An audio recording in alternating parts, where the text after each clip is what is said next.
A chuva fina caía sobre o telhado de zinco, tornando o barulho dentro do barraco ensurdecedor. Luzia contava as moedas sobre a mesa de madeira. Gasta pela terceira vez, separando-as em pequenos montes de R$ 37,50. Era tudo o que restava depois de pagar a conta de luz que havia chegado com aviso de corte. O aluguel estava atrasado à toa. 3 meses e o proprietário já tinha avisado que não esperaria. Mas seus dedos calejados de ralar coco e fazer cocada doíam enquanto organizava as moedas, como se alguma mágica pudesse fazer surgir mais dinheiro ali.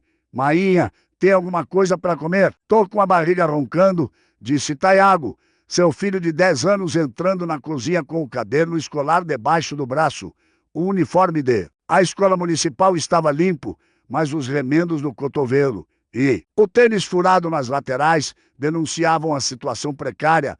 Gente, meu filho, tem um restinho de farofa do almoço. Deixei guardada para tu, respondeu Luzia, tentando esconder as moedas para que o menino não percebesse o quanto estavam sem dinheiro. Amanhã eu vou vender as cocadas todas na feira e aí a gente compra um feijo. Uma carninha, viu? Luzia enxugou o suor da testa com a manga da blusa desbotada. O calor dentro da cozinha era sufocante, mesmo com a chuva lá fora. O fogão, a lenha ainda estava quente das cocadas e fizera pela manhã a pensão que o ex-marido caminhoneiro mandava quando mandava mal dava para o básico. Desde que a fábrica de costura fechara há 8 meses, as cocadas eram o que mantinham um teto sobre suas cabeças. Tiago pegou o pote de plástico com a farofa e comeu com a mão mesmo, devagar, saboreando cada bocado como se fosse um banquete. Luzia sentiu o coração apertar. Seu menino M merecia mais que sobras. Olhou para a carta de despejo em cima da geladeira velha, ainda fechada. Não tinha coragem de abrir, mas sabia o que estava escrito. Batidas fortes na porta interromperam seus pensamentos. Luzia sentiu o sangue gelar. Seria o senhorio com capangas para expulsá-los? Olhou para Taiago, que parou de comer assustado. Fique aqui, meu filho, sussurrou, caminhando lentamente até a porta. Ao abrir, encontrou um homem de terno e outro usando uniforme oficial. Senhora Luzia, Conceição dos Santos? Perguntou o homem de terno, ajeitando os óculos. Sim, sou mesma, respondeu a voz trêmula. Se for pelo aluguel, eu só preciso de mais 1 semana, por favor. O homem pigarreou. Na verdade, estou aqui como representante do cartório de Cruz das Almas. Seu tio-avô, Josivaldo Conceição, faleceu há 3 semanas e deixou uma propriedade em seu nome. Luzia ficou paralisada por alguns instantes. Tio Josivaldo, mal se lembrava dele, apenas algumas visitas quando era criança.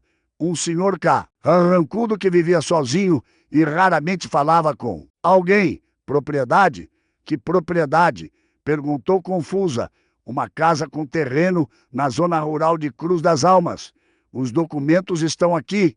A cena. Ora, precisa comparecer ao cartório para formalizar a posse. O homem estendeu um envelope oficial e este senhor apontou para o outro homem. Está aqui para entregar a notificação de despejo. O segundo homem, constrangido, entregou outro papel. Sinto muito, senhora, para de 3 dias para desocupar. Luzia segurou os 2 documentos, um em cada mão, como se pesassem toneladas. 3 dias para a sair. Uma casa herdada no interior. Não havia escolha a fazer. Era a última chance. Mainha, o que for? Tiago apareceu ao seu lado, olhando curioso para os papéis. Parece que a gente vai mudar para a Cruz das Almas, meu filho, respondeu ainda atordoada. Seu tio bisavô deixou uma casa pra gente. O rosto do menino se iluminou. A gente vai ter uma casa nossa mesmo, sem precisar pagar aluguel. Luzia assentiu, sem saber se aquilo era bênção ou maldição. Vou vender todas as cocadas amanhã, juntar o dinheiro da passagem e a gente vai, na noite seguinte, depois de vender até a última pá. Ela, Luzia e Taiago pegaram um ônibus com suas poucas malas. O dinheiro das cocadas, somado à venda de alguns móveis para um vizinho, resultou em pouco mais de R$ 200. Era tudo que tinham para recomeçar. Você teria coragem de deixar tudo para trás e partir para um lugar desconhecido, apenas com a promessa de um teto sobre a cabeça, 16 horas de viagem depois, mãe e filho desceram na rodoviária de Cruz das Almas exaustos. O sol forte castigava e Luzia ajeitou o chapéu de palha que protegia seu rosto. Tiago, apesar do cansaço, olhava com curiosidade para a pequena cidade. É aqui que vamos, orar, mainha? Perguntou, apontando para o centro da cidade. Não, meu filho, a casa fica mais afastada numa área rural. Vamos pegar um mototáxi até lá, com as indicações que irei. Subiram no cartório, chegaram a uma estrada de terra vermelha. O mototaxista olhou, desconfiado quando Luzia mencionou o endereço. A casa do finado Josivaldo. A senhora tem certeza? Aquele lugar está abandonado faz tempo. Comentou o homem coçando a cabeça. É a única opção que temos, respondeu Luzia firme.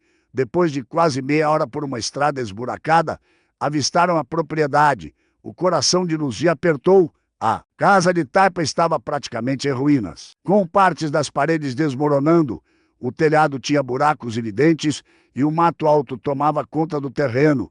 Uma cerca improvisada com arame farpado e estacas de madeira delimitavam a propriedade. Mainha, é aqui mesmo? Perguntou Tago, a voz traindo sua decepção. É sim, meu filho, respondeu Luzia, tentando parecer confiante, enquanto pagava o mototaxista com algumas das poucas notas que lhe voaram. Sozinhos diante da casa, o silêncio era quebrado apenas pelo canto de pássaros e o zumbido dos insetos. Luzia respirou fundo e caminhou até a porta seguida por Tiago. A chave enferrujada que recebera no cartório girou com dificuldade na fechadura. A porta se abriu com um rangido, revelando uma sala escura e empoeirada. O cheiro de máfia e abandono era sufocante. Teias de aranha decoravam os cantos e o assoalho de madeira estava podre em vários pontos. Alguns poucos móveis antigos permaneciam cobertos por lençóis encardidos. Eita, mainha, parece casa de filme de terror, disse Tago, tentando soar corajoso, mas segurando firme na mão da mão. Vamos limpar e deixar bonita? Tu vai ver, respondeu Luzia, engolindo o ouro que ameaçava vir. Não podia demonstrar desespero na frente do filho. Primeiro vamos ver se tem água. Para sua surpresa, havia uma bomba d'água manual no quintal que, após vários minutos de esforço, começou a jorrar água escura que logo clareou. Não havia eletricidade, os fios tinham sido cortados há muito tempo. Também não havia fogão, apenas um antigo forno a lenha. Que um dia fora a cozinha. Como a gente vai fazer comida, mainha? E tomar banho e luz de noite? As perguntas de Tago vinham enrajada, enquanto exploravam o que seria seu novo lar.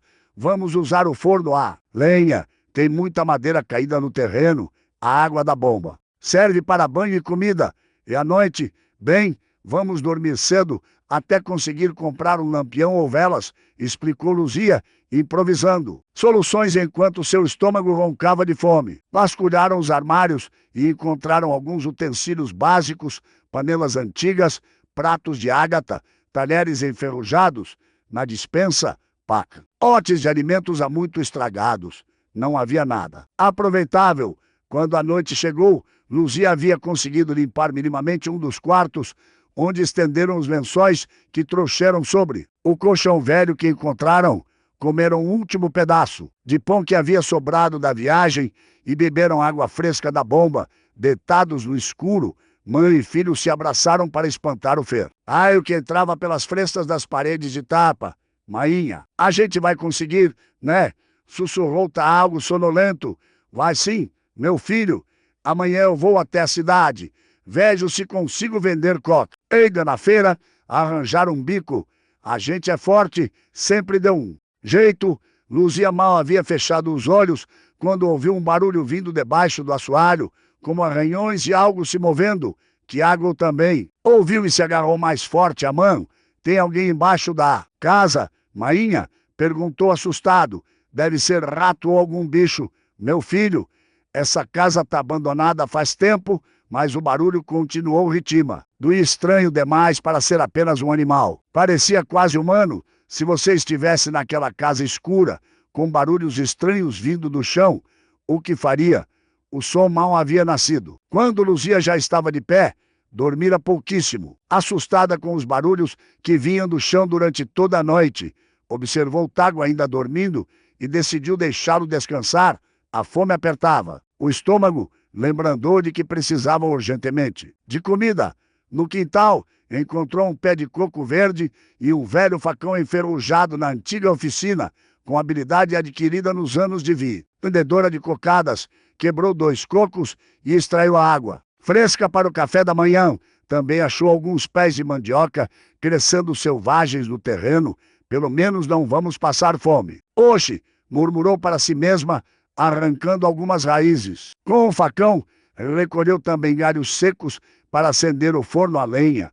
Quando Tiago acordou, Luzia já tinha acendido o forno e assava alguns pedaços de mandioca nas brasas. Bença, mainha, disse o menino esfregando os olhos. A senhora ouviu os barulhos de novo?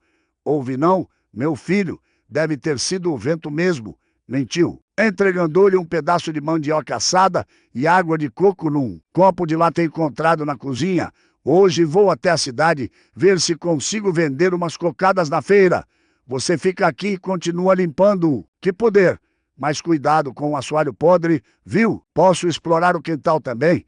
Tem um monte de coisa lá atrás, pediu Tago, jamais animado com a ideia de aventura.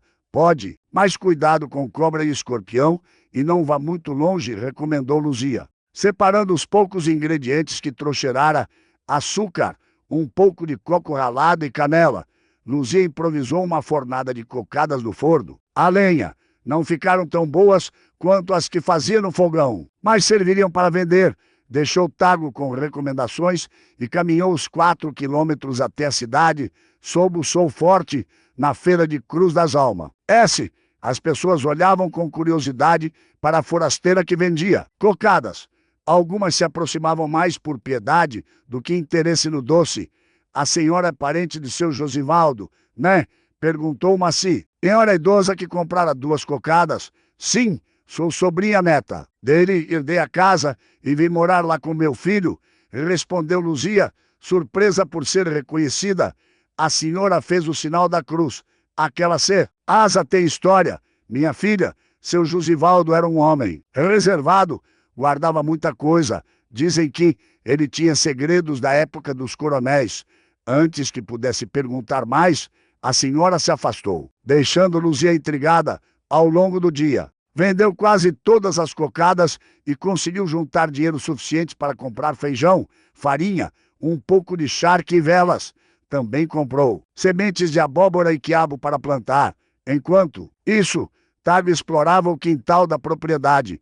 A vegetação densa escondia os limites do terreno, que parecia maior do que imaginava, e encontrou várias ferramentas antigas em um galpão caído aos pedaços, enxadas, foice, martelos e até uma velha espingarda enferrujada. Curioso, o menino começou a cavar perto de uma árvore frondosa onde vira algo brilhando. Para sua surpresa, desenterrou um conjunto de ferramentas diferentes, uma pá menor, cinzéis e outras ferramentas que não reconheceu, todas muito antigas, mas bem conservadas, como se tivessem sido guardadas propositalmente. Que dicho é isso? Murmurou para si mesmo, limpando a terra das ferramentas.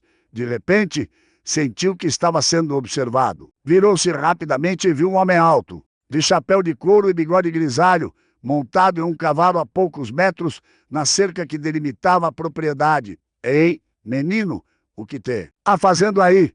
Gritou o homem com voz autoritária. Tago congelou, segurando as ferramentas encontradas. Ei, tô limpando o quintal, senhor. Eu moro aqui agora. O homem franziu o senho. Mora e na casa do velho Josivaldo? Sim, senhor. Ele era meu tio bisavô. Minha mãe herdou a casa. O homem pareceu ficar tenso. Examinou Tiago e as ferramentas que o menino segurava com um olhar penetrante. Diga para sua mãe que Jeremias Cotton passou aqui. Essas terras têm dono, entendeu? O velho nunca quis vender, mas agora as coisas vão mudar. Sem esperar a resposta, o homem puxou as rédeas e saiu a galope. Assustado, Tago correu de volta para casa, escondendo as ferramentas embaixo da cama. Quando ouviu sua mãe retornando, correu para contar o ocorrido. Um homem a cavalo veio aqui. Mainha disse que se chama Jeremias Cotrim e que essas terras têm dono. Luzia deixou os pacotes de comida sobre a mesa, improvisada, preocupada. Ele te ameaçou, filho? Não, mas falou de um jeito brabo e olhou esquisito para as ferramentas que eu achei enterradas. Que ferramentas, menino? Tiago mostrou seu achado. Luzia examinou os instrumentos com curiosidade. Não pareciam ferramentas como os de lavoura. Eram menores, mais precisas. Onde achou isso, meu filho? Enterradas debaixo daquela gameleira grande. Tinha mais coisa lá, mas não deu tempo de cavar tudo, porque o ramo apareceu naquela noite, depois de um jantar simples de feijão com farinha e um pedaço pequeno de charque dividido em dois. Luzia acendeu uma vela e examinou melhor as ferramentas encontradas por Tiago. Tinham inscrições e símbolos que ela não reconhecia. Deitados no colchão velho, com a luz da vela fazendo sombras dançarem nas paredes de taipa, os barulhos sob o assoalho começaram novamente, dessa vez mais fortes e definidos. Mainha, parece que tem alguém cavando embaixo da casa, sussurrou Tiago. Luzia abraçou o filho tensa. Amanhã a gente vai descobrir o que é. Isso, meu filho. Agora vamos dormir. Mas dormir era impossível com aqueles sons misteriosos. E se houvesse alguma coisa realmente valiosa escondida ali? E se aquele tal de Jeremias Cotrim soubesse disso e estivesse a tir as do que quer que fosse, na situação de Luzia, você investigaria os barulhos estranhos ou ignoraria por segurança? O terceiro dia na propriedade amanheceu nublado, prenunciando chuva. Luzia e Tiago levantaram cedo, determinados a descobrir a origem dos misteriosos barulhos. Examinando o assoalho do quarto com cuidado, notaram que algumas tábuas pareciam diferentes das outras, mais novas. Mainha, olha só, parece que alguém trocou essas tábuas, apontou Tiago batendo com os nós dos dedos no chão. O som era diferente, mais oco. Com a ajuda das ferramentas encontradas no dia anterior, começaram a retirar cuidadosamente as tábuas. A madeira cedeu com facilidade, revelando um pequeno espaço escuro embaixo. Não era um porão propriamente dito, mas uma espécie de esconderijo cavado na terra. Eita, poxa, Mainha, é tipo um esconderijo de tesouro, exclamou Tiago, os olhos brilhando de excitação. Calma, meu filho, vamos pegar a vela para enxergar melhor. A luz trêmula da vela, viram que o espaço era maior do que parecia inicialmente. Havia uma abertura que se estendia para além do quarto, como um pequeno túnel. Tiago, menor e mais ágil, conseguiu entrar no espaço apertado. Tem um baú aqui dentro, Mainha, e mais um monte de coisa, gritou a voz abafada pela terra. Cuidado para não cair nada em cima de tu, menino, alertou Luzia, preocupada. Vê se consegue arrastar o baú para cá. Com esforço, Tiago empurrou um baú de madeira escura até a abertura. Luzia ajudou a lo para o quarto. O baú não estava trancado, apenas fechado com uma tira de couro envelhecido. Ao abrirem, encontraram um conjunto de documentos amarelados, alguns livros antigos, fotografias em preto e branco e, no fundo, algo que fez Luzia prender a respiração. Um mapa detalhado da região, com marcações em tinta vermelha desbotada e anotações nas margens. É um mapa do tesouro de verdade? Perguntou Tiago maravilhado. Não sei, meu filho, respondeu Luzia, pegando com cuidado os documentos. São papéis muito antigos. Enquanto examinavam o conteúdo, trovões anunciaram a chegada da chuva. Logo, uma tempestade forte caía sobre e a casa, entrando pelos buracos do telhado, tiveram que interromper a exploração para colocar baldes e panelas nos pontos onde a água pingava. Naquela tarde, Luzia decidiu ir novamente à feira. Dessa vez, levando alguns dos documentos mais legíveis para mostrar a alguém que pudesse ajudá-la a entender o que significavam. Deixou Tiago na casa com ordens expressas de não mexer mais no esconde-rijo até que ela voltasse. Se aquele homem voltar, se esconda e não diga nada sobre o que encontramos, tá entendendo? Instruiu séria. Na feira, Luzia vendeu mais cocadas e perguntou disso, retamente por alguém que conhecesse a história local. Foi direcionada a uma pequena biblioteca municipal, onde conheceu o seu Moacir, um senhor de seus 70 anos que dava aulas de história na escola ele. Ô Cal, estes documentos são muito interessantes. Minha senhora, disse ele, ajustando os óculos enquanto examinava os papéis que Luzia trouxera, são registros de terras da década de 1940, época em que os coronéis da região expandiam seus domínios, muitas vezes à força. O que isso significa, professor? Perguntou Luzia, ansiosa. Bem, pelo que vejo aqui, estas terras onde sua casa está situada faziam parte de um assentamento maior dividido entre várias famílias de agricultores, inclusive a família Conceição, que deve ser a sua, e isso tem algum valor? Luzia perguntou, pensando no filho com fome e nas contas a pagar. Valor histórico. Certamente, quanto a valor legal ou monetário, precisaria ver todos os documentos e consultar alguém que entenda de leis. Tinha muitas disputas de terra naquela época. Algumas nunca foram resolvidas. Legalmente, ao retornar para casa, já quase noite, Luzia encontrou a porta entreaberta. Seu coração disparou. Tiago, cadê você? N. Menino, tô aqui. Mainha. A voz veio do quarto. Luzia correu e encontrou o filho encolhido num canto, assustado. O assoalho estava novamente aberto e o baú revirado. O que aconteceu? Eu não disse para não mexer nisso. Não fui eu. Mainha, foi aquele homem, o Jeremias. Ele veio com 2 homens, quebraram a porta e começaram a procurar coisas. Eu me escondi no buraco quando ouvi eles chegando. Luzia abraçou o filho com força, sentindo o corpo pequeno tremer. Eles te viram? Levaram alguma coisa? Acho que não me viram, não.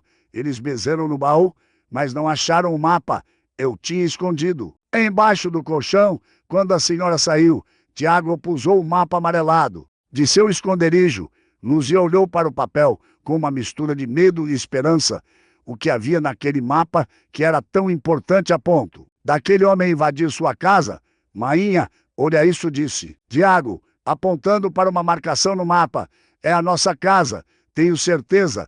E tem essas linhas que vão até aqui. Seu dedo correu um caminho até um ponto marcado com uma cruz, onde tem escrito documentos. Luzia estudou o mapa com atenção. As marcações indicavam o que parecia ser um sistema de túneis ou esconderijos, conectando sua casa a outros pontos da propriedade. Acho que seu tio, bisavô, escondeu coisas importantes em vários lugares, meu filho, e pelo jeito, esse tal de Jeremias sabe disso e quer encontrar. Naquela noite, barricaram a porta quebrada com móveis velhos. Dormiram mal, sobressaltados com qualquer barulho. Ao amanhecer, Luzia tomou uma decisão. Vamos seguir esse mapa, Tago, antes que eles voltem.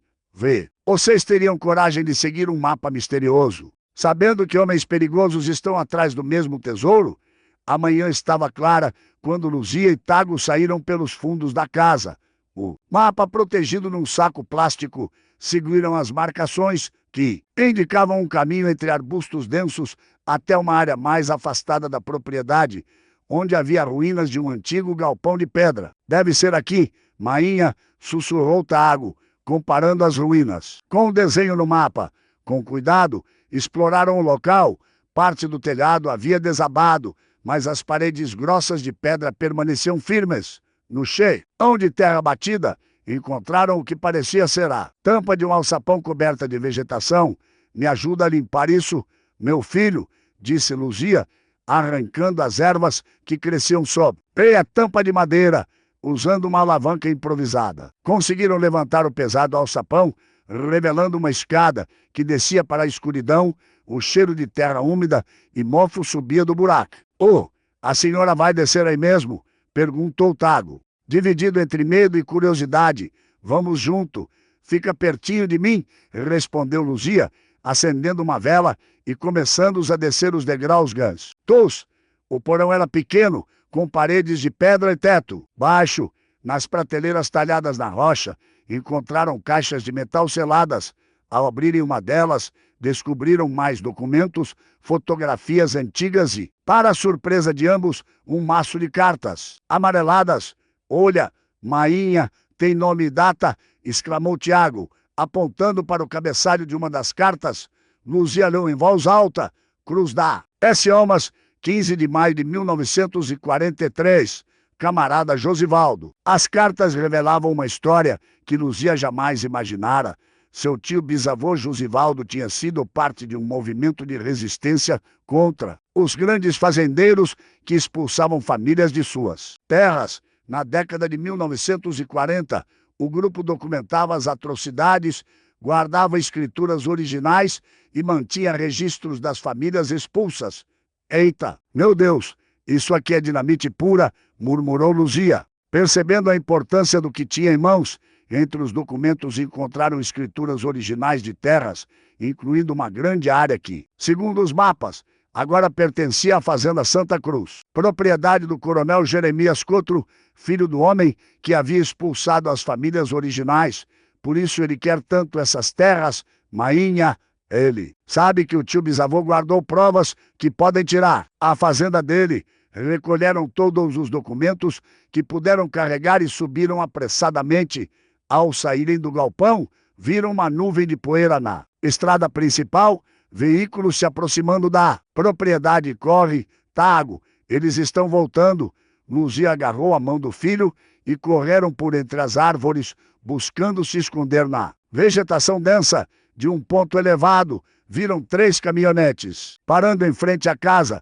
Homens armados desceram, liderados pelo mesmo Jeremias, que visitara Tago dias antes. Começaram a vasculhar a propriedade sistematicamente. A gente não pode voltar para casa agora, sussurrou Luzia. Vamos pela estrada secundária até a cidade. Caminharam por horas, evitando a estrada principal, carregando preciosos documentos. Quando finalmente chegaram à cidade, Luzia decidiu procurar a única pessoa que demonstrara alguma simpatia, o seu Moacir. A pequena casa do professor ficava próxima à biblioteca. Quando bateram a porta, o idoso ficou surpreso, mas os recebeu imediatamente ao ver o estado de exaustão em que se encontravam. Pelo amor de Deus, o que aconteceu com vocês? Perguntou, servindo água fresca para mãe e filho. Luzia contou tudo: o esconderijo sob o assoalho, o mapa, o porão no galpão de pedra, os documentos encontrados e a invasão dos homens de Jeremias com Trim. O coronel Jeremias está atrás dessas terras há décadas, explicou o professor, examinando os documentos com crescente espanto. Mas nunca imaginei que existissem provas tão contundentes do que aconteceu na época. O que a gente faz agora, professor? Aqueles homens estavam armados e a gente não tem para onde ir. O Ido pensou por um momento. Vocês podem ficar aqui esta noite? Mãe. Conheço alguém que pode ajudar. Tenho um compadre que é advogado na capital, trabalha com essas questões de terra há anos. Isso aqui apontou para os documentos.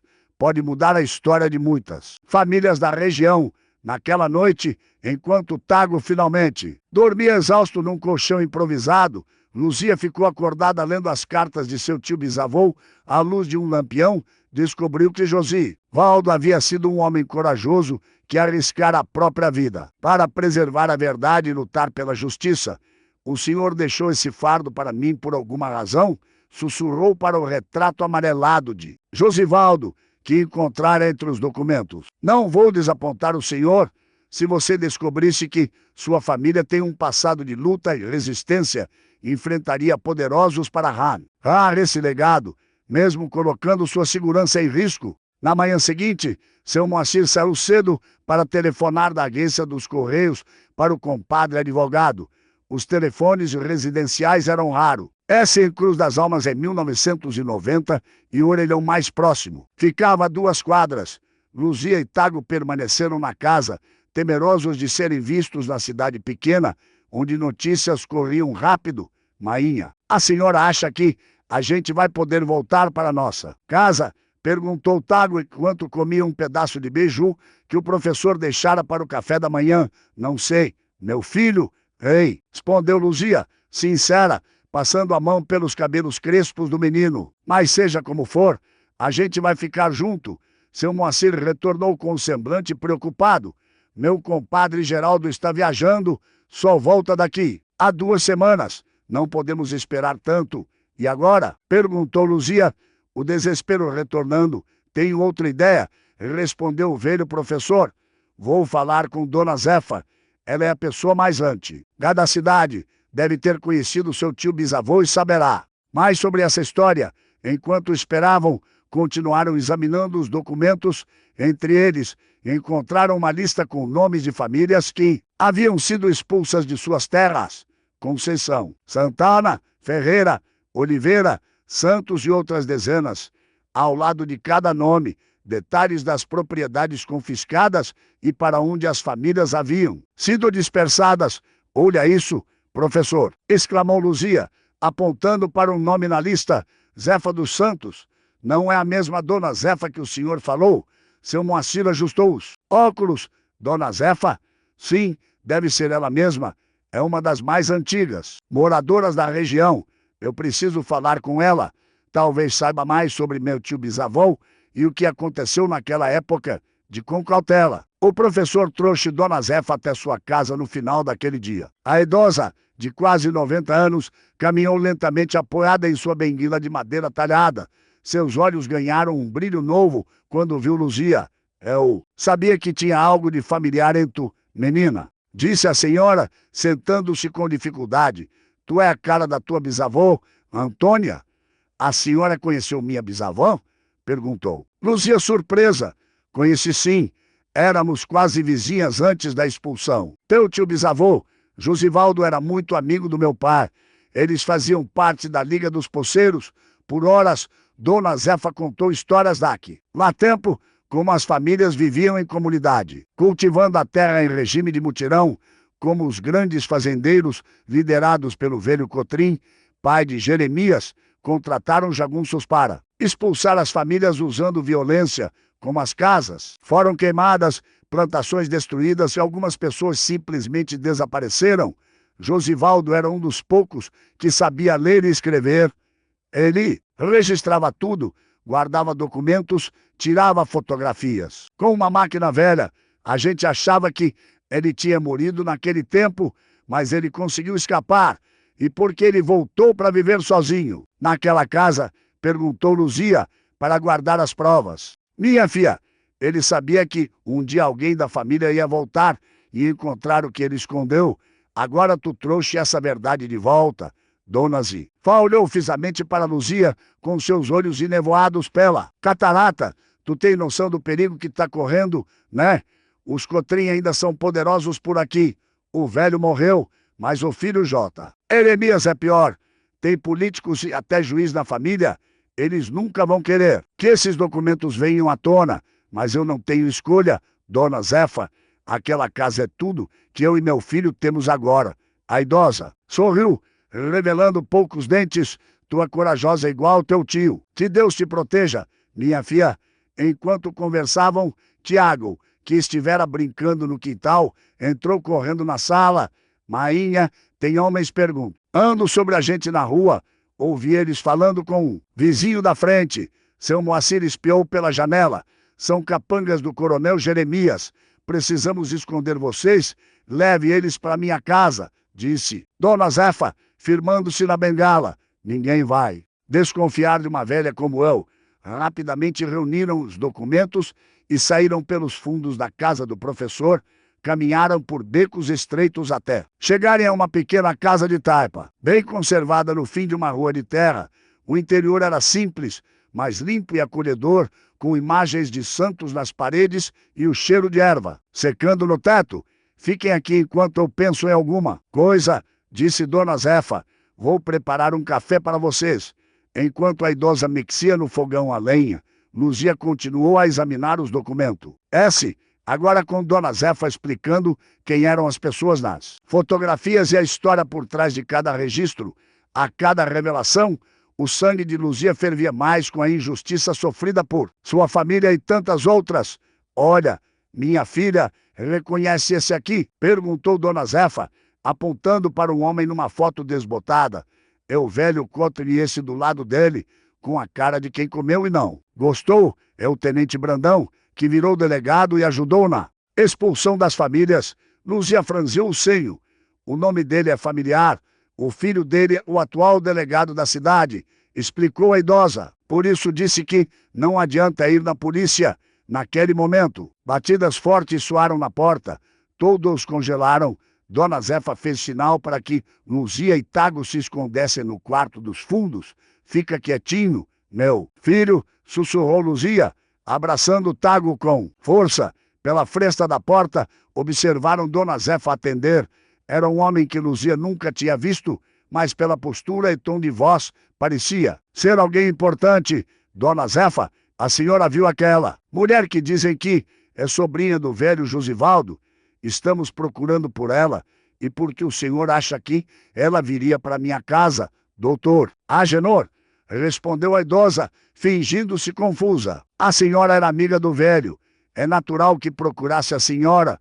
Não vi ninguém, não, doutor. Se o senhor encontrar ela, diga que deixei saudações. O homem pareceu desconfiado, mas acabou indo embora. Quando Dona Zefa fechou a porta, suspirou pesadamente. Esse é o Agenor, filho do antigo juiz. Trabalha pro Cotrim.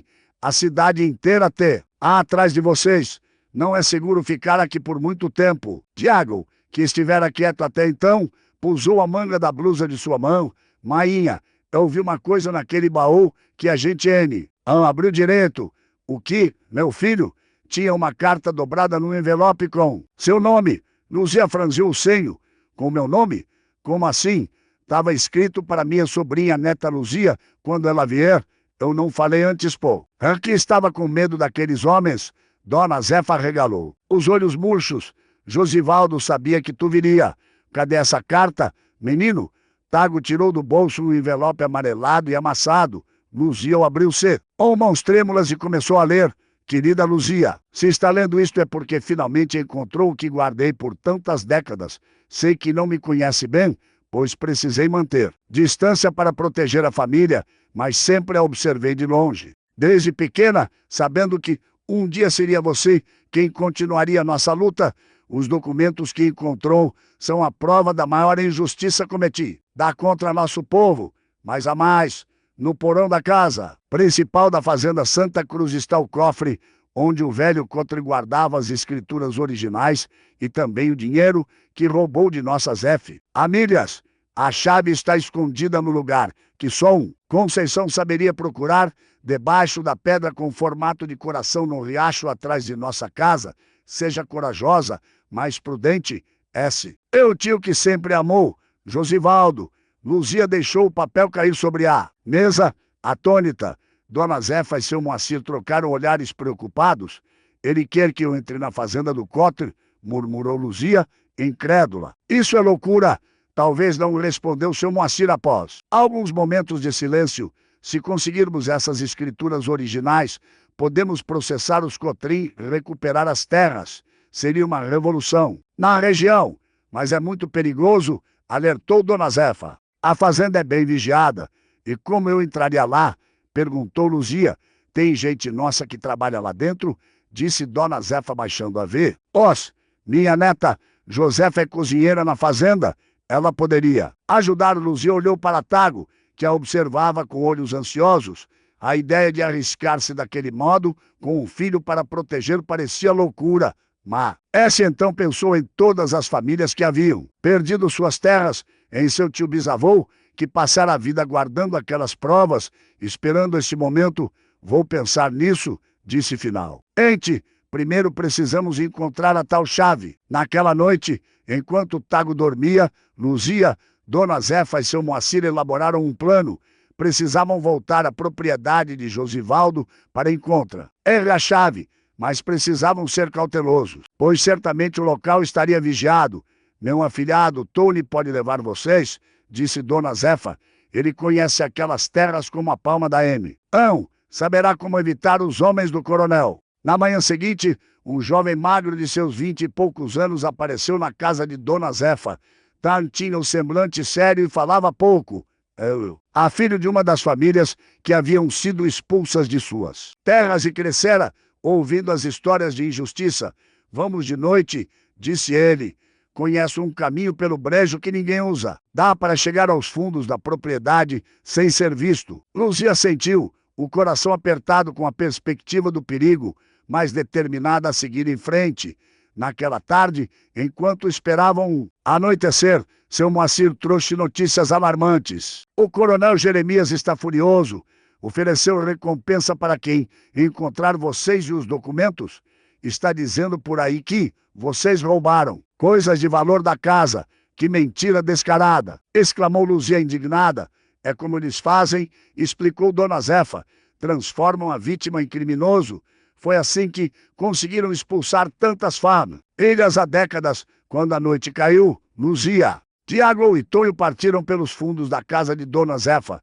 O céu estava sem lua, o que tornava a caminhada mais difícil, mas também os protegia de olhares curiosos. Tonho liderava o caminho com uma pequena lanterna que só acendia quando absolutamente necessário. Após quase 2 horas, andando por trilhas estreitas e atravessando um pequeno borejo, chegaram aos fundos da propriedade de Josivaldo. Como esperado, havia um jeep estacionado perto da casa e homens fumando na varanda. São capangas do coronel, sussurrou o Tonho. Estão esperando que vocês voltem. Como vamos chegar ao riacho? Perguntou Luzia, preocupada.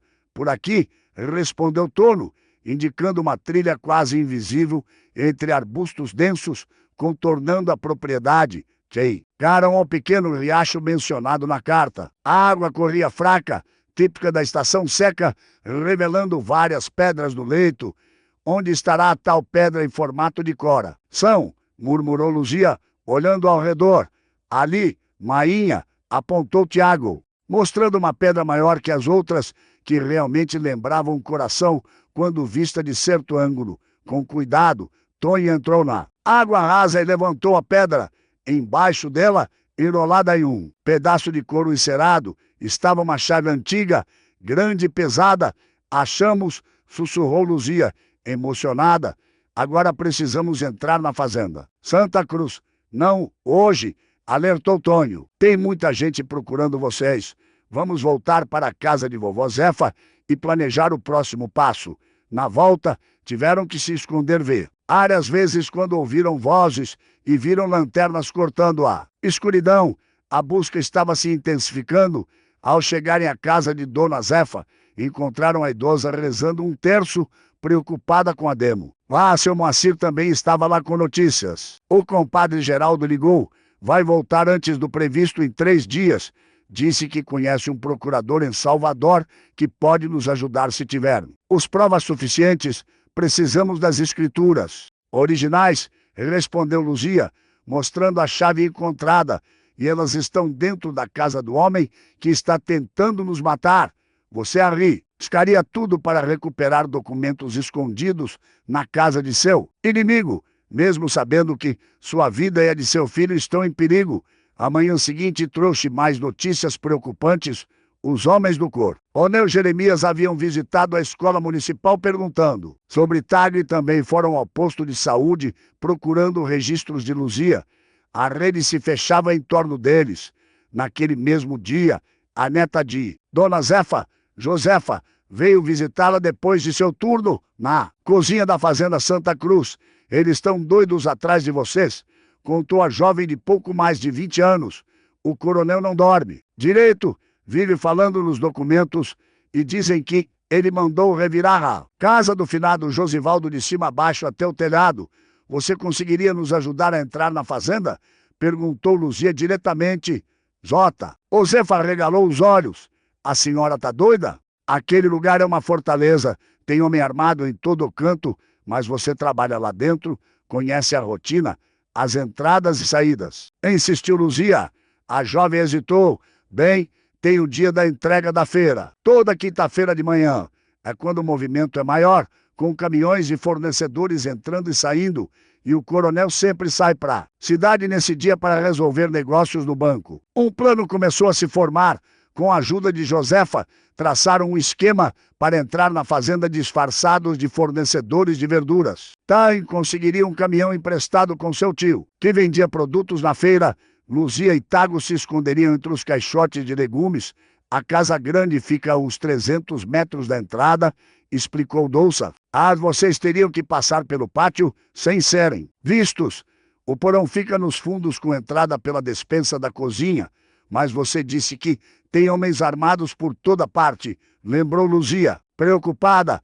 Por isso mesmo, vamos na quinta. A maioria dos capangas vai com o coronel para a cidade. Ficam só 2 ou 3 tomando conta e eles geralmente ficam na varanda da frente. Dona Zefa escutava tudo com expressão preocupada. É muito arriscado, minha filha. Se pegarem vocês lá dentro, não temos escolha, respondeu Luzia com firmeza. Se não recuperarmos aqueles documentos, nunca poderemos provar nada e Jeremias vai continuar nos perseguindo. Seu Moacir, que estivera quieto, finalmente falou: vou com vocês. Conheço aquela casa, já estive lá dando aulas particulares para o filho do coronel há muitos anos. Sei onde fica o porão. Os próximos 2 dias foram de preparação cuidadosa. Toninho conseguiu o caminhão com seu tio e Josefa fornece os detalhes precisos sobre a rotina da fazenda. Dona Zefa costurou roupas simples para que Luzia e Tago se passassem por trabalhadores rurais. A chave do cofre foi escondida em um pacote de açúcar vazio. Só fossem revistados. Na quinta-feira, às 5 da manhã, partiram. O caminhão estava carregado com caixas de verduras frescas, criando o disfarce perfeito. Tiago, apesar do medo, estava excitado com a aventura. Luzia, por outro lado, sentia o peso da responsabilidade e o medo de estar colocando seu filho em perigo. Mas a cada quilômetro que se aproximavam da fazenda, sua determinação crescia. A Fazenda Santa Cruz era uma propriedade imponente, com uma casa grande de estilo colonial, cercada por pastos bem cuidados e plantações extensas. A porteira principal era guardada por um homem, com espingarda que pareceu sonolento quando abordou o caminhão. Entrega da feira, disse Toninho com naturalidade. O homem acenou com a cabeça, mal verificando a carga, e abriu a porteira. O caminhão entrou lentamente, seguindo pela estrada de terra, batida até a área de serviço nos fundos da Casagre. Conforme Josefa havia previsto, a movimentação de fornecedores era intensa naquela amanhã. Outros caminhões entregavam mercadorias e trabalhadores carregavam caixas de um lado para outro. Entre a confusão, Luzia, Tago e seu Moacir conseguiram descer do caminhão sem serem notados. Por aqui, indicou seu Moacir, guiando-os pelos fundos da casa, onde pilhas de lenha criavam um bom esconderijo. De seu posto de observação, viram o coronel Jeremias sair em sua caminhonete luxuosa, acompanhado por 3 homens armados. Quando o veículo desapareceu na estrada, foi o sinal que esperavam. Agora, sussurrou seu mãe. Entraram pela porta da cozinha, onde Josefa estava esperando. A jovem Ínio, e com uma porta estreita atrás da despensa. É por ali que se desce ao porão. Cuidado com os degraus, estão podres. Seu Moacir ficou de guarda na porta da despensa, enquanto Luzia e Tiago desciam os degraus escuros. O porão era úmido e cheirava a terra molhada. Caixas e móveis velhos se acumulavam pelos cantos, cobertos de poeira e teias de aranha. Onde estará o cofre? Norma ou Luzia, olhando ao redor. Ali, Mainha, exclamou Tiago, apontando para uma parede de pedra, onde se via uma porta de metal embutida. Luzia sacou a chave do pacote de açúcar e aproximou-se do cofre. A fechadura estava enferrujada e a chave custou a entrar. Após vários minutos de tentativas, ouviram o clique metálico da tranca cedendo. Dentro do cofre encontraram exatamente o que buscavam. Uma pilha de escrituras antigas com os selos originais do cartório datadas da década de 1930. Havia também maços de dinheiro antigo e algumas joias, provavelmente roubadas das famílias durante a expulsão. Pegue só os documentos, alertou Luzia Tago, que olhava fascinado para o tesouro. Não viemos aqui para roubar nada. Enquanto guardavam os documentos numa sacola de pano, ouviram passos apressados descendo a escada. Era Josefa com o rosto pálido de medo. Vocês precisam sair agora. O coronel voltou mais cedo. Parece que alguém avisou que tinha movimento estranho na fazenda. O coração de Luzia disparou. Fecharam o cofre rapidamente e subiram as escadas em silêncio. Seu mãe esperava na despensa, tenso. Vamos pelos fundos, pelo pomar.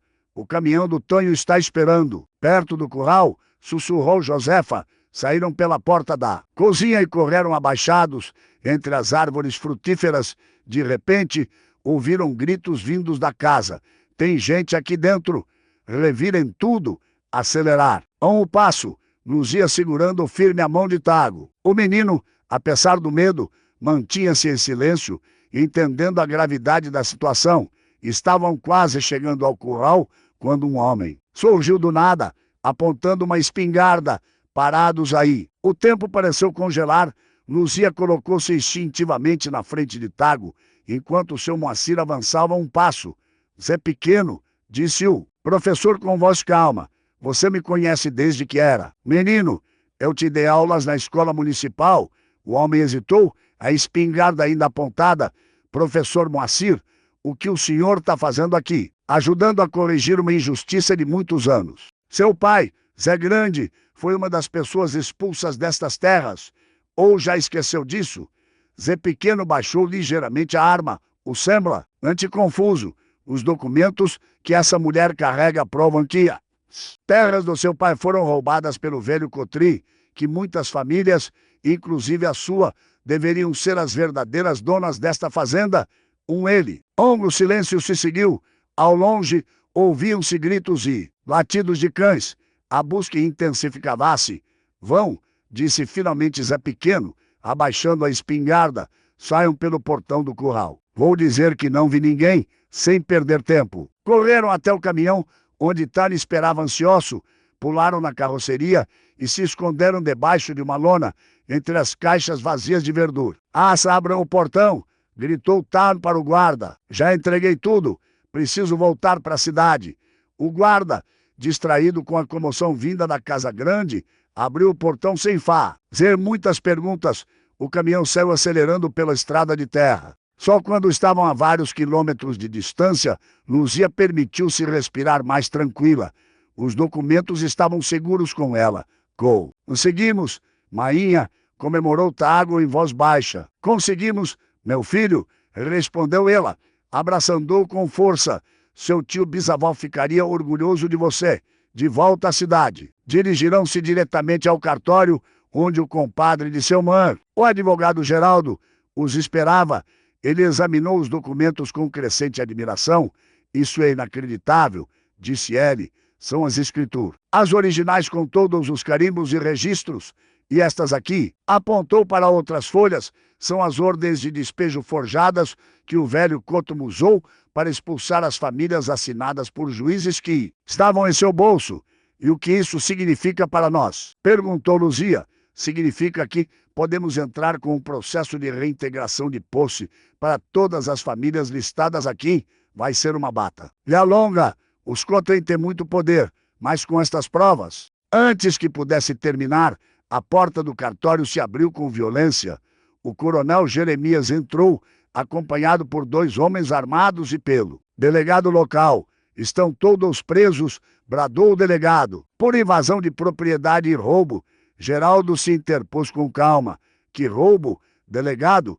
Estes documentos são propriedade legítima dessas famílias, roubados pelo pai do coronel Jeremias há décadas. Mentira! Gritou Jeremias, avançando ameaçadoramente. Esses papéis são falsos.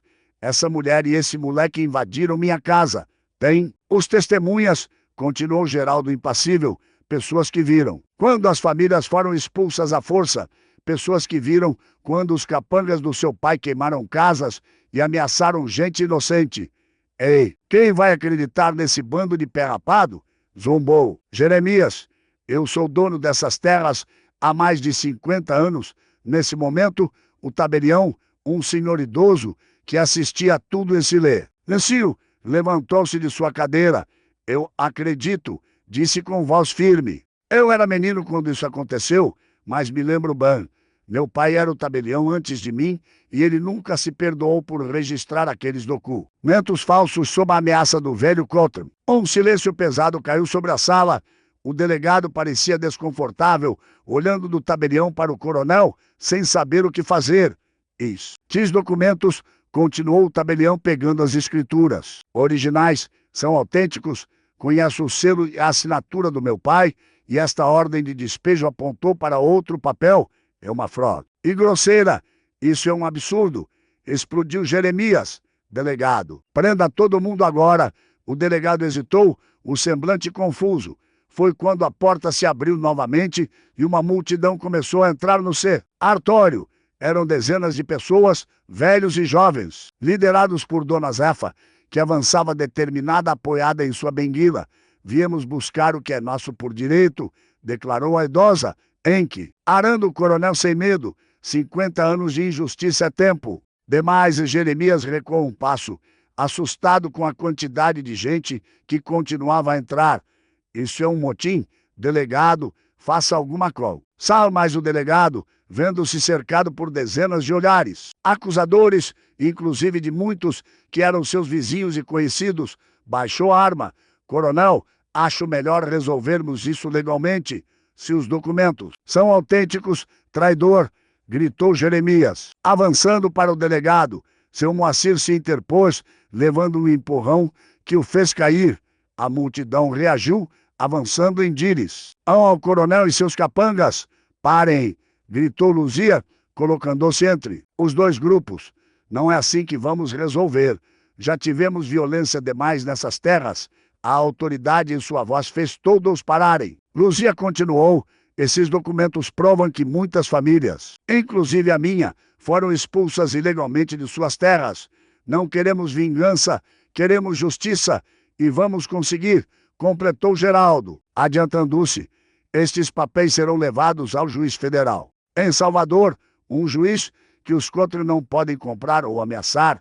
Jeremias, vendo-se derrotado, apontou um dedo trêmulo para Luzia. Você vai se arrepender disso, mulher. Ninguém mexe com os cotrim. Ei, sai impune. Tiago, que estivera quieto até então, deu um passo à frente. O senhor não assusta mais a gente. Não, a verdade. Tá aí, todo mundo pode ver agora a simplicidade e a coragem nas palavras. Do menino fizeram um silêncio descer sobre a sala. Jeremias, com o rosto contorcido de raiva, deu meia volta e saiu, seguido pelos capangas. O delegado ficou para trás, constrangido, sem saber o que fazer. Delegado Brandão, disse seu Moacir, o senhor agora tem uma escolha a fazer. Vai continuar sendo o marionete do Cotrim, como seu pai foi, ou vai ficar do lado da justiça depois. De 50 anos, o homem encarou o professor por um longo momento. Depois olhou para os documentos sobre a mesa do cartório e para os rostos de terminados a sua volta. Vou fazer meu relatório conforme os fatos, murmurou finalmente, e que Deus me ajude. Quando ele saiu, uma onda de conversas explodiu no cartório. Geraldo pediu silêncio e explicou o que aconteceria a seguir. Vamos levar estes documentos para Salvador. Ainda hoje tem um amigo procurador que vai nos ajudar a entrar com uma ação coletiva de reintegração de pós. E vai ser uma batalha longa, talvez anos, mas com estas provas temos grandes chances. Anos? Exclamou alguém na multidão. Não podemos esperar tanto. E o que a gente vai fazer até lá? Perguntou. O outro. O coronel vai se vingar de nós. Luzia, que escutava tudo com um tago ao seu lado, deu um passo à frente. Meu tio bisavô esperou 50 anos para que este dia chegasse. Ele guardou estas provas, sabendo que um dia seriam encontradas. Não vamos desistir agora. Luzia tem razão, disse Dona Zefa, apoiando-se em sua benguila. Esperamos meio século, um pouco mais não vai nos matar naquela noite, enquanto os documentos eram levados para Salvador pelo advogado Geraldo. Luzia e Tiago voltaram para a casa de Dona Zefa. A pequena propriedade agora servia de ponto de encontro para várias famílias. As que discutiam os próximos passos. Não é seguro vocês voltarem para a casa do Josivaldo, alertou Tonil. Os homens do coronel ainda estão por lá e ele deve estar furioso agora. Podem ficar comigo quanto tempo for preciso, ofereceu Dona Zefa. Minha casa é pequena, mas o coração é grande. Passaram-se 3 dias sem notícias. A atenção era palpável na pequena cidade, com os apoiadores do coronel e as famílias dos antigos poceiros. Evitando-se mutuamente, na feira, alguns comerciantes se recusavam a vender para pessoas conhecidas por estarem do lado de Luzia, enquanto outros ofereciam produtos de graça. Na manhã do 4º dia, um DAI da Polícia Federal parou em frente à casa de Dona Zefa. Um homem alto, de terno impecável, desceu acompanhado por 2 policiais. Estou procurando a senhora Lucia Conceição dos Santos, disse ele quando a idosa abriu a porta. E quem é o senhor? Perguntou Dona Zefa, desconfiada, Procurador Joaquim Silveira do Ministério Público Federal, vem a pedido do doutor Geraldo. Luzia se adiantou. Sou. Aconteceu alguma coisa com os documentos? Não, senhora. Pelo contrário, estão sendo examinados por peritos em Salvador, mas vim aqui por outro motivo. Ele estendeu um envelope oficial. Esta é uma medida cautelar assinada pelo juiz federal, determinando que todas as propriedades mencionadas nos documentos fiquem sob intervenção judicial até a conclusão do processo. O que isso significa na prática? Perguntou seu Moacir, que acabara de chegar. Significa que o coronel Jeremias não pode vender, transferir ou modificar as propriedades. Também significa que as famílias que foram expulsas têm direito de retornar às áreas que ocupavam originalmente, embora não possam alterar o uso atual da terra. Era até a decisão final. Um murmúrio de espanto e alegria correu entre os presentes. Dona Zefa deixou-se cair em uma cadeira, as mãos trêmulas levadas ao rosto. Deus é grande. Vou poder voltar para a ter a do meu pai antes de morrer e a casa do meu tio bisavô? Perguntou Luzia. Podemos voltar para lá? Certamente esta ordem protege vocês de qualquer tentativa de expulsão e os policiais federais ficarão na região por algumas semanas para garantir que a ordem seja cumprida. E o coronel Jeremias? Perguntou Tiago, que observava tudo com olhos arregalados. Ele vai preso. O procurador sorriu gentilmente para o menino. Ainda não, jovem. Ele tem direito a se defender no processo. Mas se for provado que ele sabia da falsidade dos documentos e continuou ocupando as terras ilegalmente, poderá responder por vários crimes. Naquela mesma tarde, um comboio de carros e caminhonetes seguiu para a propriedade de Josivaldo, liderado pelo DAIP da Polícia Federal. Quando chegaram, encontraram os capangas do coronel ainda por lá, mas estes recuaram rapidamente ao ver os agentes federais. Luzia e Tago entraram na casa com sentimentos mistos. O local havia sido revirado pelos homens de Jeremias, com móveis quebrados e paredes danificadas. Mas ainda era a casa deles, a herança que seu tio bisavô havia deixado, não apenas como um teto, mas como um símbolo de existência. Vai dar trabalho arrumar tudo isso, mas comentou Tiago olhando ao redor. Vai sim, meu filho, mas agora temos tempo e muitas mãos para ajudar. Como se para confirmar suas palavras, logo começaram a chegar carroças e caminhonetes com pessoas trazendo ferramentas, madeira, telhas, comida e até plantas para o jardim. Homens subiram no telhado para consertar as goteiras, mulheres limpavam os cômodos, crianças corriam pelo quintal, arrancando o mato que crescera. Era como se décadas de silêncio e opressão estivessem sendo varridas em um único dia. À noitinha, com a casa já minimamente habitável, fizeram uma grande fogueira no terreiro. Alguém trouxe uma sanfona, outro um pandeiro, e a música tomou conta do lugar. Dona Zefa, sentada em uma cadeira de balanço improvisada, contava às crianças histórias de como era a vida ali antes da expulsão. Era tudo roça de mandioca e feijão daqui, até onde a vista alcança. Todo sábado tinha mutirão, um ajudava o outro. E Jenny, hoje tinha forró debaixo daquele pé de juazeiro ali. Seu Moacir aproximou-se de Luzia, que observava a cena com um sorriso cansado. Seu tio bisavô escolheu a pessoa certa, disse ele. Ele sabia que você teria coragem de enfrentar tudo isso. Não sei se fui corajosa ou apenas desesperada, respondeu ela. Não tinha escolha. Era isso ou deixar meu filho passar fome na cidade? As maiores coragens nascem dos maiores desesperos, filosofou o professor. E graças a isso, você não salva apenas a si mesma, mas toda uma comunidade. Nos dias que se seguiram, a notícia da intervenção federal nas terras dos Cotrins se espalhou pela região. Outras famílias que tinham histórias semelhantes de expulsão começaram a aparecer, buscando ajuda e informações sobre como reivindicar suas propriedades. O coronel Jeremias, por sua vez, entrincheirou-se na sede da fazenda, recusando-se a receber notificações ou falar com autoridades. Seus apoiadores na cidade, no entanto, diminuíam a cada dia à medida que e a verdade sobre como sua família havia acumulado terras tornava-se conhecida. Uma semana depois, quando a vida começava a encontrar um novo ritmo, Luzia estava no quintal plantando mudas de mandioca. Quá! Então um carro preto e lustroso parou na estrada. Um homem a um terno caro desceu e caminhou até o portão. Senhora Luzia Conceição? Sim, respondeu ela sem largar a enxada. Sorri. Cardo Cotro, advogado e sobrinho de Jeremias. Ele gostaria de fazer uma proposta. Luzia o encarou por um momento, depois soltou a enxada e limpou as mãos na saia. Que proposta? Meu tio está disposto a dar 20% das terras em disputa, divididas entre as famílias reclamantes, e pagar uma indenização em dinheiro. Em troca, vocês retiram o processo? Luzia riu, um riso seco e sem humor. 20% do cá. O já é nosso por direito e uma esmola em dinheiro pode dizer ao seu tio que nós não queremos as migalhas da mesa dele. Queremos o que é nosso. Senhora, seja razoável. Este processo pode levar anos. O tio tem recursos para contratar os melhores advogados do país e nós temos a verdade e a justiça do nosso lado. Podem ser armas mais lentas, mas são mais fortes no final. O advogado suspirou. Ajusta. Dou a gravata. Bem, tentei o caminho da conciliação. Agora será do jeito difícil. A senhora vai se arrepender.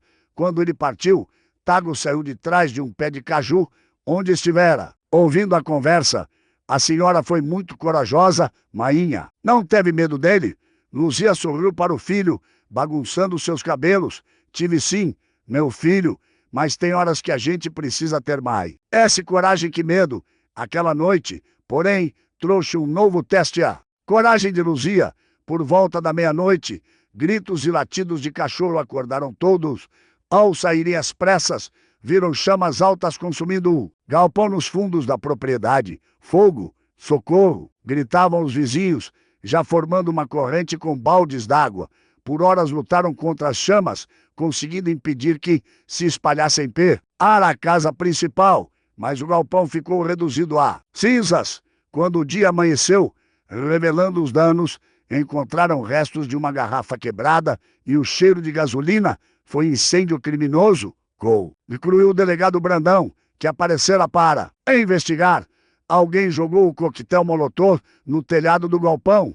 Não precisa ser detetive para saber quem foi, comentou amargamente Tono. Saber é uma coisa, provar é outra, respondeu o delegado. Mas vou investigar, isso eu prometo. Quando ele se afastou, Dona Zefa aproximou-se de Luzia. Isso é só o começo, minha filha. Eles vão tentar de tudo para nos assustar, para desistirmos. Eu sei, Dona Zefa, mas não vamos desistir, nem que tenha que dormir de olhos abertos toda a noite. E foi exatamente o que aconteceu nos meses que se seguiram. A pequena comunidade que se formara ao redor da propriedade de Josivaldo organizou-se em turnos de vigilância. Homens se revezavam em rondas noturnas, mulheres mantinham um sistema de alarme com latas e cordas entre as casas. As crianças, incluindo Tago, foram proibidas de andar sozinhas. O processo judicial avançava lentamente em Salvador.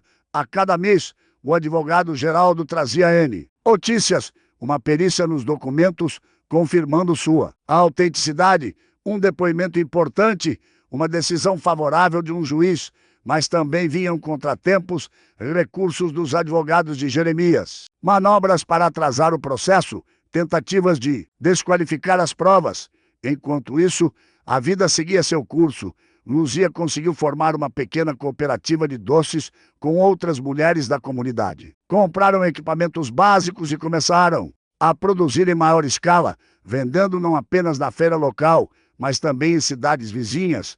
Tiago voltou à escola, agora frequentando a mesma onde seu Moacir dava aulas. O menino revelou-se estudioso e curioso, especialmente interessado nas histórias sobre a luta pela terra que o professor incluía em suas lições. Um ano se passou desde que haviam encontrado os documentos no porão. Ameaças e intimidações do Cotrim diminuíram gradualmente, em parte pela vigilância constante da comunidade, em parte pela presença mais frequente de autoridades federais na região. Numa tarde de domingo, quando a comunidade se reunia para um almoço coletivo no terreiro da casa de Luzia, um Jeep empoeirado estacionou na estrada. Dele desce o procurador Joaquim com um envelope na mão e um largo sorriso no rosto. Tenho notícias, anunciou ele, aproximando-se do grupo. O juiz federal emitiu ontem a sentença preliminar no caso. Um silêncio ansioso desceu sobre todos. Luzia segurou a mão de Tiago com força e então perguntou seu Moacir. Vitória completa, declarou o procurador, erguendo o envelope. O juiz reconheceu a falsidade dos documentos utilizados pelos Cotrim e determinou a devolução de todas as terras às famílias originais, conforme os registros autênticos de 1930. Um grito coletivo de alegria irrompeu. Peço. As se abraçavam, choravam. Dona Zefa ergueu as mãos para o céu, agradecendo em lágrimas. Tiago pulava de excitação, abraçando a mãe. Ainda falta a sentença final, advertiu o procurador. Ora, quando a celebração diminuiu, os Cotrim certamente vão recorrer. Mas esta decisão já nos permite avançar com a demarcação das terras e o planejamento da redistribuição. E o coronel Jeremias, perguntou alguém, enfrenta processo criminal por falsificação de documentos, ameaças e tentativa de obstrução da justiça. A Polícia Federal está a caminho da fazenda dele, agora mesmo para cumprir mandado de busca e apreensão. Naquela noite, a comunidade fez a maior festa que a propriedade de Josivaldo já havia testemunhado. Uma celebração não apenas da vitória legal, mas de algo muito mais. A restauração de uma dignidade roubada meio século antes. Enquanto todos festejavam, Luzia afastou-se um pouco, caminhando até o antigo galpão reconstruído. Ali, numa pequena caixa enterrada sob o assoalho, havia guardado algumas das cartas mais pessoais de Josivaldo que encontrara no baú. À luz de um lampião, releu algumas passagens.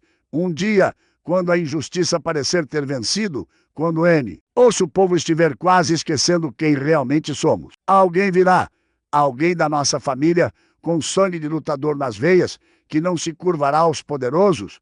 Guardo estas provas para esse dia, para essa pessoa. Lágrimas silenciosas corriam pelo rosto de Luzia. Obrigada, meu tio, sussurrou ela para a fotografia amarelada de Josivaldo. Não deixamos sua luta morrer.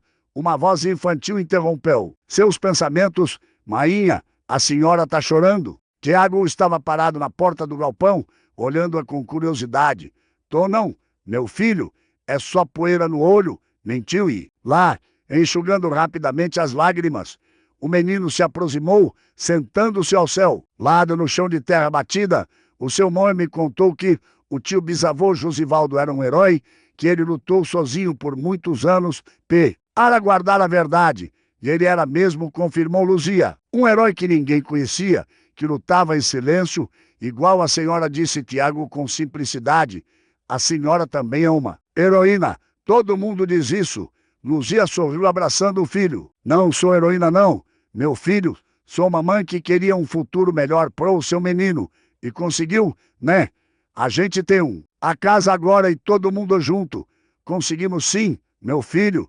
E sabe por quê? Porque seu tio bisavô sabia que um dia alguém ia precisar daqueles documentos escondidos no porão. Ele guardou a esperança num lugar escuro para que um dia ela pudesse voltar à luz. Tiago ficou em silêncio por um momento, absorvendo as palavras da mão. Mainha, quando eu crescer, quero ser advogado para ajudar outras pés. Quais que tiveram as coisas roubadas. Luzia apertou o filho contra o peito, o coração transbordando de orgulho. Você vai ser o que quiser, meu filho. Agora tem um mundo inteiro de possibilidades na sua frente. Juntos voltaram para a festa, onde a comunidade dançava e cantava sob as mesmas estrelas que haviam testemunhado a expulsão de seus antepassados. Mas agora não era mais uma história de derrota e exílio, e sim de retorno e redenção. Uma história que começou quando uma mãe desesperada e seu filho encontraram no porão escuro de uma casa em ruínas não apenas documentos amarelados, mas a chave para restaurar a dignidade de uma comunidade inteira. Você acredita que alguns segredos do passado precisam vir à luz, mesmo que isso signifique enfrentar perigos e poderosos? Eles são, você leva dessa história de coragem e persistência.